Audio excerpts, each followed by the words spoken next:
มาถึงแล้วครับสะพานแดงจุดชมวิวปลาโลมาอยู่ตำบลพันท้ายนรสิงห์อำเภอเมืองจังหวัดสมุทรสาครครับ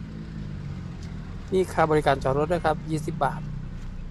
มาหอดจอดถึงแล้วกำลังจะเดินไปสะพานแดงครับมือที่มานี่คือวันอาทิตย์กับวันหยุดนักท่องเที่ยวหลายครับร้านค้าก็หลายของซื้อของกินอาหารทะเลปลาแห้งผลไม้มีทุกสิ่งทุกอย่างครับ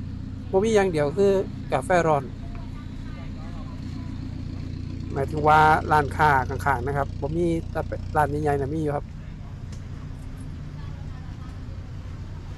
ไปถามซื้อกาแฟร้อนน้ำเพิ่นบอกว่า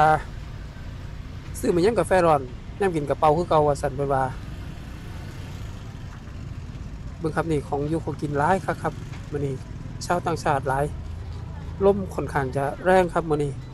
คือสิบ่เห็นนกหรอกติมื้อนี้ลมแรงลมแรงเสียเหลือเกินไปเบิ่งครับว่าอยู่ชายทะเลมันจะแรงขนาดใดเบิ่งครับนักท่องเที่ยวบ่แม่นน้อยเด้ครับหลายคักครับนักท่องเที่ยว ส่วนมากก็เป็นเพื่อนบ้านเฮานี่แหละครับหลายวันหยุดเพิ่น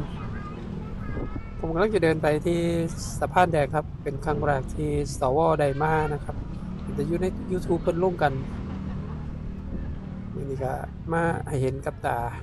เนี่ยครับกาแฟร้อนถามเพิ่นบอกว่าซื้อหยังกาแฟร้อนน้ำไม่เย็นซื้อไปขวดแล้วก็เป่าคือเก่าก่อนก็สิกินเพิ่นว่าใช่ใช่เอ้าตามนั้นครับ